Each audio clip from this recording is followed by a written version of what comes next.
안녕하세요. 대한민국의 알찬 방산 소식을 빠르고 정확하게 전달해드리는 한국 필승TV입니다. 최근 핵무기를 불사하겠다고 나오는 러시아의 강고한 모습에 러시아 인근국들은 더욱 빠르게 군비 증강을 지속하고 있습니다. 핀란드와 스웨덴이라는 완충지대가 있는 노르웨이군이 특히 국방비를 더욱 늘리며 본토에서 안정적으로 발사하여 정확하게 타격할 수 있는 장거리 정밀 타격 수단을 확보하기 위해 노력하고 있습니다. 그중 가장 유력한 후보로 떠오른 것이 미국의 최신형 다연장 로켓포 MLRS였습니다. 정확히 살펴본다면 후보군으로 오른 기체는 세 가지로 미국의 하이마스, 이스라엘의 펄스, 한국의 천무입니다. 사실 얼마 전까지만 하더라도 하이마스가 가장 유력한 도입 후보였습니다. 실제로 미국 역시 지난 5월 하이마스에 대한 판매 승인을 내주며 일이 순조롭게 흘러가는 듯 보였었죠. 또한 하이마스에 발사되는 PRSM 미사일은 당시 세계 유일 500km 사거리를 지닌 전술탄도탄이자 대한미사일 기능까지 갖춘 상황이었습니다. 노르웨이 국경섬과 길게 맞닿아 있는 노르웨이 해와 그 인근에서 최근 러시아 북방함대의 전력 강화가 급격하게 이루어지고 있었고, 이에 노르웨이는 마사 사거리 500km의 지대함 전술탄도탄을 보유하여 억지력을 발휘할 생각이었습니다. 현재 러시아는 발트함대와 흑해함대가 나토 세력권의 좁은 해협에 막혀 행동이 제한됨에 따라 대서양 방향으로 노르웨이 해와 바렌츠해를 담당하는 북방함대가 나토 해군과 맞서는 데 주력하고 있고, 현재 러시아 해군에서도 가장 강한 함대로 꼽혀 그만큼 정예 인력과 신형 장비가 먼저 배치되고 있습니다. 하지만 이렇게 급박한 상황에서 노르웨이는 미국에게 거하게 뒤통수를 맞고 말았는데요. 이로 인해 노르웨이가 한국산 무기에 다시 눈을 돌리게 되었습니다. 최근 노르웨이 매체 포스바레트 포럼에 따르면 미국 정부의 무기 판매 승인 절차 FMS에서 로키드 마틴 정밀 타격탄도탄인 PRSM 미사일의 노르웨이 수출이 거부되었다는 사실이 드러났습니다. 노르웨이가 로키드 마틴과 계약에 대한 협상을 끝내기도 전에 미국 정부 측에서 승인 자체를 거절해버린 것입니다. 미국에서 유일하게 승인해준 것은 하이마스용 미사일인데요. 이는 사거리 90km의 구형 GMLRS 로켓으로 사거리 연장형 GMLRS-EX 150km와 사거리 500km의 PRSM 미사일의 판매가 모두 거부된 것입니다. 그런데 미국 정부가 이에 대한 구체적인 사유까지 언급하지 않았고, 노르웨이의 입장에서는 그야말로 뒤통수를 세게 맞은 격이 되어버렸습니다. 나토 군사 전문가에 따르면 미국이 판매를 거부한 이유는 바로 생산 능력 부족이었다는 것인데요. 미국 내 조달 물량이 우선시되었으며 그 이상 생산할 여력이 없기 때문이라는 것입니다. PRSM은 생산 궤도에 진입하지 않았고 대량 생산 체계가 구축된다면 판매가 허용될 수 있다는 분석을 내놓았습니다. 현재 노르웨이 언론은 이로 인해 크게 들끓고 있는 상황인데요. 일부 여론 살펴보겠습니다. 이건 정말 이상한 결정입니다. 제가 군 결정권자라면 정말 화가 났을 거예요. 이것이 우리가 미국에서 방향을 바꾸고 가급적 유럽 또는 한국산 제품을 선택해야 하는 이유입니다. 말이 안 되네요. 이건 정치적 결정이에요. 미국은 아마도 중국을 위해 PRSM을 비축하는 데 바쁘겠죠. 이와 같은 반응을 보인 노르웨이 군이 추진하는 도입 사업에서 가장 중요시되는 것은 미사일 사거리입니다. 도입 프로젝트명 역시 장거리 타격수단 보유 사업입니다. 지난 6월 노르웨이군은 역사상 유례를 찾아볼 수 없는 무기 도입 사업을 하고 있습니다. 향후 12년 동안 국방비 6,110억 놓고 한화 7조 7천억 원을 추가 지출하여 육해공 첨단 무기를 도입하기로 했고, 여기서 육군을 위한 장거리 정밀 타격 무기를 도입하기로 결정했습니다. 특히 노르웨이군은 미사일 구축은 사거리 90km, 300km, 500km를 설정했는데요. 노르웨이군이 이처럼 장거리 능력을 중시한 이유는 바로 동쪽에 위치한 러시아의 위협이 갈수록 심해지고 있기 때문입니다. 그러나 현재 미군이 90km 사거리 미사일을 제외한 장거리 미사일 판매 승인을 거부하면서 사실상 하이마스는 후보군에서 제외되었습니다.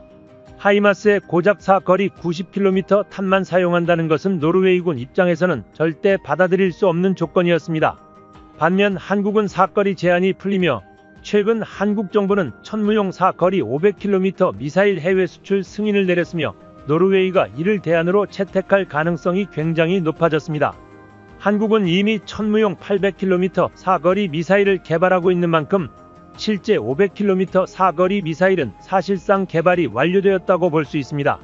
특히 탄두 중량을 줄이거나 늘려서 사거리를 조절하는 것은 이미 탄두 중량만 8톤 이상인 현무 미사일 체계를 통해 완성된 기술로 한국의 주특기이기도 합니다.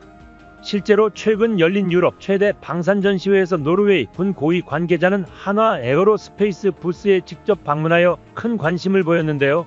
사상 처음으로 유럽 방산 전시회에서 실물 크기의 천무가 전시되기도 했습니다. 이는 노르웨이 도입 사업 수주를 위한 전략이기도 했죠. 특히나 한화는 이 자리에서 노르웨이 대표 방산기업 콩스버그사와 다격도 협력을 구축하며 미리 아군을 섭렵했습니다.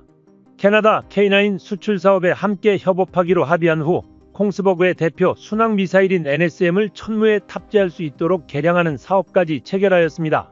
미국은 자국 비축량을 늘리기 위해 동맹국의 통수를 치는데 한국은 오히려 동맹국 파트너 기업까지 알뜰살뜰 챙기자 노르웨이에서 한국 방산의 입지는 더욱 견고해지고 있습니다. 이에 대해 노르웨이 기자는 깊은 관심을 보였습니다. 특히 폴란드를 포함해 이미 해외 3개국에 수출된 사실에 놀라기도 했습니다. 특히 노르웨이 기자는 폴란드 수출로 한국 기술력과 생산력이 얼마나 뛰어난지 확인할 수 있었다고 언급했습니다. 노르웨이 군에게 있어 한화의 포병 장비는 굉장히 익숙합니다. 이미 노르웨이에 K9 자주포를 수출하였고 실운영자들에 의해 극찬을 받고 있는 상황입니다. 2016년 진행된 자주포 현지 테스트에서 K9 자주포는 독일의 판처하우젠2000, 프랑스의 체이서, 미국의 M109를 모두 꺾고 수주를 따냈습니다. 당시 24대의 K9과 6대의 K10을 수출하였으며 이에 만족한 노르웨이는 이후 6년 뒤 추가 구매까지 진행했습니다. 현재 노르웨이에서는 K9에 대해 50년 기술력을 향상시켜준 최고의 장비라고 평가하고 있습니다. 노르웨이 군 관계자는 한국산 후보가 2016년 당시 테스트에도 노르웨이 사용자 요구사항을 가장 잘 만족시켰다며 한국산 무기 품질은 매우 우수하다고 언급했습니다. 특히 현지 지형기후등 테스트에서 문제를 겪지 않았으며 모든 요구사항은 차량이 한국에서 출발하기 전 검증되기도 했다고 말했습니다. 또한 군 관계자는 509 경험과 K9을 비교하여 설명했는데요. 그는 수동적이었던 시스템에서 기술적이고 유압적으로 제어되는 시스템으로 발전했다며 이제 더 이상 직접 조작할 필요가 없어서 편하다고 말했습니다. 또한 K9의 기동성과 효율성, 장갑이 되어 있다는 점은 가장 큰 장점이라며 한국의 기술력은 50년 정도 앞서 있는 듯하다, 모든 것이 새롭다고 극찬하였습니다. 사실 작년 노르웨이의 K2 전차 수출이 무산되면서 천무 수출에 대한 기대감도 꺾인 것이 사실입니다. 하지만 K2 전차 수주는 정치적 안보 상황으로 인해 무산된 것이었지 성능 평가에서는 사실 독일산 전차를 완벽히 압도했습니다. 심지어 노르웨이 관계자들 역시 K2 전차의 뛰어남을 누차 언급하였으며 일부 정치인들은 한국산 전차를 도입하지 않은 것에 대해 아쉬움을 표현했습니다. 당시 노르웨이 수출 총리는 우리는 한국산을 선택하는 것이 더 좋고 질이 더 높다고 생각했지만 우크라이나 전쟁이 독일 노르웨이 노르딕 협력의 안보 정책 논쟁을 더욱 강화했다는 사실을 간과할 수 없다고 언급하였으며 노르웨이 군 참모총장 역시 전차를 살 것이라면 우리 군은 K2를 구매해야 했지만 정치적인 사유로 노르웨이 중앙당 의원들은 L2A7을 선택했다며 솔직한 심정을 털어놓았습니다. 이로 인해 이번 노르웨이의 결정에 더욱 관심이 갑니다. 하지만 다연장 로켓 후보군을 면면히 살펴본다면 정치적인 목적으로만 무기 수입을 할 수는 없을 것 같습니다. 노르웨이 여론 역시 미국에 대한 반발이 상당히 거센 상황이며 나토 탈퇴에 대한 이야기까지 나오고 있습니다. 일부 여론은 새롭게 개발된 미국산 미사일 판매가 노르웨이에 거부됐다는 것이 사실이냐며 이래도 미국을 동맹국이라 할 수 있냐며 분노했습니다. 또한 아무도 미국을 믿지 않는다, 노르웨이는 나토를 떠나야 한다는 극단적인 반응까지 볼 수 있었는데요. 실제로 노르웨이는 유럽 최대 산유국 중 하나로 노르웨이 국부펀드는 사우디에 맞먹는 재력을 가지고 있기에 경제적으로 상당히 부유한 나라입니다. 다만 인구가 적고 국방안보에 대한 위협에 해외에서 무기를 수입해야 하는 입장인 것인데요.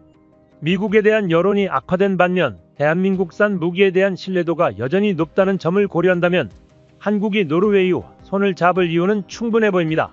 노르웨이와 군사적 동맹을 맺으며 한국 무기 수출을 이어나간다면 서로에게 윈윈이 될 수 있을 듯이 보이는군요.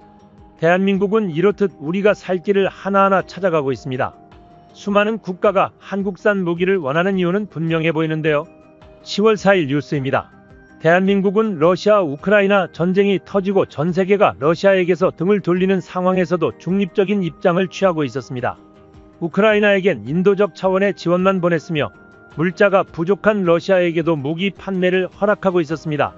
그런데 푸틴은 결국 한국에게서 등을 돌린 것입니다. 사실 전쟁 발발 전까지 한국인들의 러시아에 대해 비교적 우호적인 편이었습니다. 최대 우방국인 미국과 적대국이라는 것을 알고 있음에도 불구하고 조사에 따르면 50% 정도의 호감도가 나왔으며 65% 이상은 기회가 된다면 가보고 싶다고 응답했습니다. 그런데 최근 북한과 러시아가 손을 잡았다는 소리를 들은 후 새롭게 조사한 결과를 살펴보면 러시아에 대한 비호감도는 80% 이상으로 치솟았고 푸틴이 세계 문제에 옳은 일을 할 수 있다고 신뢰하는가라는 질문에는 불과 4.5%만이 그렇다고 답변했습니다. 대한민국에게 러시아는 이제 잠재적 적국 취급을 받게 되었습니다.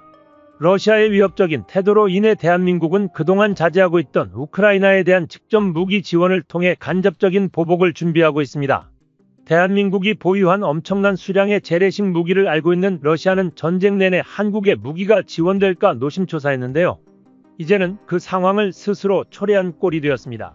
사실 한국이 우크라이나에 보내려고 고려하고 있는 무기는 다양한 종류가 있는데 어느 하나 러시아에게 있어서 치명적이지 않은 것이 없었습니다. 대표적으로 한국의 산더미처럼 쌓인 18kg짜리 105mm 포탄 340만 발만 해도 우크라이나에 가면 러시아에게 지독한 악몽을 선사해 줄 수 있습니다.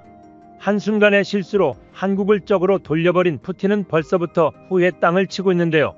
그렇지 않아도 얼마 전 유럽의 방산 전시회에서 인기를 증명했던 전무는 추가적인 계약을 준비하고 있다는 루머가 나와서 유럽 시장을 술렁이게 하는 상황이었습니다.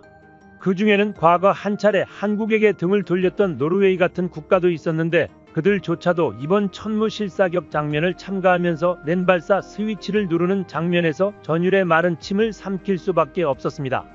한편 이번에 오물풍선의 대가로 고폭유도탄과 집속탄 48발의 무자비한 화력을 목도한 북한은 이에 다시 반발하여 26일 동해상으로 탄도미사일을 발사했으나 처참한 모습을 내비치며 실패하고 전 세계적으로 웃음거리만 되었습니다. 반면 천무실사격 자체는 지금껏 여러 차례 진행해왔으나 이번에는 이례적으로 많은 탄을 발사하여 훈련에 참여한 차량 일부는 아예 전탄 발사를 선보이기도 했습니다. 더군다나 최초로 천무유도탄이 명중하는 표적지까지 공개됐는데 알려졌던 것보다 훨씬 강력한 성능의 훈련을 참관한 전문가들과 해외 인사들의 극찬이 이어졌습니다. 한국의 천무에 민감하게 반응하는 것은 북한만이 아니었습니다. 러시아와 중국 등 사실상 레드팀 전원이 견제의 눈초리를 보내고 있는데요. 그러한 반응은 이들이 내보내는 외신 보도를 통해서도 확인할 수 있었습니다. 자세한 내용을 함께 알아보겠습니다. 이번에 공개된 천무실사격 훈련 영상에서 한국이 각잡고 뭔가 보여주겠다는 의지가 느껴지는 장면이 의외로 많았습니다. 연례적으로 하는 행사라기에는 정말로 무력을 과시하겠다는 각오가 느껴졌습니다. 이는 육군 주관 훈련이었음에도 해군과 공군이 참여했다는 사실에서 느낄 수 있습니다. 육군의 천무 및 대포병 레이더와 함께 해군 초기함 및 고속정, 공군 KF-16이 투입되어 육해군 데이터 링크 및 통합 대응 체계를 재확인했는데요. 해경 역시 주변 해역 통제를 도우며 정말로 전군 합동으로 진행된 훈련이라고 할 수 있었습니다. 훈련이 진행된 장소는 충남 보령의 웅천사격장으로 천무의 239mm 유도탄은 서해상 55km 지점 암초를 표적 삼아 발사되었습니다. 이번에 한국은 처음으로 전탄 사격을 하는 장면과 표적지를 연속 타격하는 장면을 공개했습니다. 우선 전탄 사격 장면이 매우 인상 깊었는데요. 흔히 리코일 컨트롤이라 부르는 후폭풍 반동제어, 런치 인터벌이라 부르는 발사 간격에 있어서 매우 큰 개선이 이루어진 것으로 확인되었는데요. 아웃 트리거를 단단히 박은 자체는 발사 시의 흔들림이 사실상 전무한 수준이었고 발사 간격 역시 239mm 기존의 5초대에서 3초대로 크게 줄었습니다. 그래서 6곱하기2 탄창의 전탄 발사가 40초 미만으로 매우 빨라졌다는 것을 알 수 있었습니다. 그간 여러 차례의 수출에 성공하면서 알게 모르게 하드웨어, 소프트웨어 양측 모두 많은 발전을 이뤘음을 짐작해 볼 수 있습니다. 한국의 훈련에 가장 크게 반응한 국가 중 하나는 의외로 중국이었습니다. 방위산업의 육성을 꾀하고 있는 중국에게 있어서 한국은 상당히 큰 걸림돌이기 때문입니다. 중국도 나름대로 다연장 로켓포를 개발해서 운용하고 있으며 심지어는 수출도 하고 있습니다. 의외로 최근에 수출에 성공한 실적도 있는데요. 영상에 나온 다연장 로켓포는 PHL-16으로 2016년부터 배치된 신형 모델입니다. 중국은 작년 이를 UAE에 수출하는 데 성공한 바 있습니다. 당연히 최초로 수출 성공한 사례로 규모가 2억 4천만 달러, 한화 3,200억 정도로 그렇게까지 크지는 않습니다. 중국은 이를 엄청나게 자랑스럽게 여기고 있는데 왜냐하면 UAE가 기존에 천무를 도입해서 쓰고 있었기 때문입니다. 어찌 보면 이가 천무를 사고도 중국 다연장을 따로 샀다는 업적을 만든 셈이니까요. 그만큼 중국은 한국의 천무에 대해서도 경쟁심을 불태우고 있는 것인데요. 물론 이들이 좋아하는 것처럼 UAE가 중국 쪽으로 마음을 돌린 것은 아닙니다. UAE는 여전히 꾸준하게 천무의 탄약을 주문해서 사용하고 있으며 천무의 추가 주문도 했기 때문이죠. 게다가 영상만 봐도 확인할 수 있지만 중국의 PHL-16은 천무에 비해서 완성도가 모자라는 무기입니다. 우선 여전히 자동 장전이 불가능하다는 문제가 있죠. UAE가 천무를 갖고 있으면서도 PHL-16을 구매한 것은 중국만이 보유하고 있는 무식하게 커다란 370mm짜리 로켓을 운용하기 위해서였습니다. 그런데 문제는 이렇게 엄청난 크기의 로켓을 중국은 수동 장전한다는 것이었습니다. 이로 인해서 초기 발사 준비 시간이 무려 5분이 걸리는데요. 아무리 로켓 하나의 화력이 높다고 한들들여도 너무 느리다는 것이 치명적인 단점으로 꼽히고 있습니다. 비교군인 천무가 사격 반응 시간 16초, 재장전 시간 160초를 기록하고 있는 것을 생각하면 많이 비교가 되죠. 더군다나 천무가 이번에 큰 발전을 이룬 것으로 평가받는 후폭풍 반동 역시 부족한 모습을 볼 수 있습니다. 영상에서 PHL-16은 발사할 때마다 차량 앞부분이 위아래로 깊숙하게 흔들리는 모습을 보여주는데 아웃트리거가 있음에도 이 정도로 반동을 심하게 받으면 명중률에 영향이 안 갈 수가 없습니다. 이처럼 단점이 훤히 드러난 상황에서 천무의 영향력이 커지는 상황이 이들에겐 불안하기 짝이 없는데요. 이건 다연장 로켓포의 특징과도 연관이 많습니다. 차량은 발사대 뿐이고 탄약을 지속적으로 구매해서 오래도록 사용하는 유형의 무기이기 때문이죠. 한번 구매해서 오래 사용한다는 것인데 천무가 여러 사례에서 좋은 인식을 남기고 시장을 선점하면 중국은 끼어들 자리가 없어지게 되는 겁니다. 또한 한국산 무기는 중국에게 또 다른 위협을 주고 있습니다. 대한민국은 최근 중국의 불온한 움직임에 따라 이를 제지하기 위한 목적으로 역사상 최대 규모의 장비 기동훈련을 실행했습니다. 당시 20기갑여단이 훈련에 투입되었는데 20기갑여단은 전차와 자주포 등 궤도 장비만 230여 대를 보유하고 있고 2,300여 명의 장병을 지녔습니다. 제20기갑여단은 제7기동 군단 예하의 제20기계화 보병사단의 모체로 하는 부대인데요. 7기동 군단은 일본과 중국 등 주변 국가가 가장 경계하는 지상 최강의 부대로 알려져 있습니다. 북진 선봉부대 7군단은 수도기계화 보병사단, 제2신속 대응사단, 제8기동사단, 제11기동사단 등 대한민국 핵심 기계화사단을 모두 거느리고 있는 데다가 대한민국 방산 수출 신화를 쓰고 있는 K9 자주포로 무장한 제7포병여단과 제7공병여단까지 산하에 두고 있는 전 세계에서도 내노라 하는 엄청난 부대라 할 수 있습니다. 그런데 이번 훈련에서 해당 기갑부대에 놀라운 전력을 보였습니다.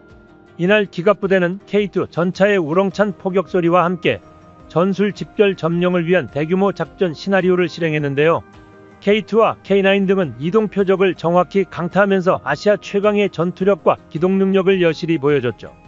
특히 K121의 105mm 주포에 장착된 특수탄이 눈에 띄는데요. 벌집탄이라고도 불리는 대인화살탄은 탄체 내에 8,000개의 철제 화살을 장입하여 선체로부터 방출된 고속의 화살이 전방 300m 범위로 퍼지기 때문에 밀집된 적 보병 부대를 상대할 때 치명적인 위력을 발휘합니다. K121 전차가 이처럼 파괴적인 화력과 귀신같은 명중률을 선보일 수 있는 것은 꾸준한 기술 발전을 통한 성능 개량에 착수하고 있기 때문입니다. 한화시스템과 방위사업청은 육군 주력 전차 중 하나인 K121의 포수 조준경 체계 개발을 서두르고 있는데요. 전차의 눈 역할을 하는 조준경은 주야간 표적을 정확하게 관측하고 조준해 전차의 공격 성공률을 높일 수 있도록 돕는 장비입니다. K121 전차의 포수 조준경은 그동안 부품, 단종 및 장비 노후화로 인해 운용 및 유지에 어려움을 겪어왔기에 이번 사업의 중요도가 얼마나 높은지 추측할 수 있습니다. 이러한 대한민국의 실전훈련으로 인해 군 관계자는 물론이고 방위사업청과 방산기업, 해외 바이어 등 수출 사업 관련 인사들 등 이를 참관한 이들은 충격의 찬사를 이었습니다.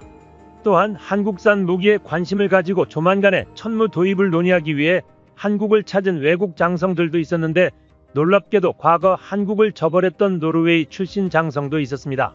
한국과 노르웨이 간에는 이미 무기 거래에 대한 수많은 이야기가 오고 갔는데요.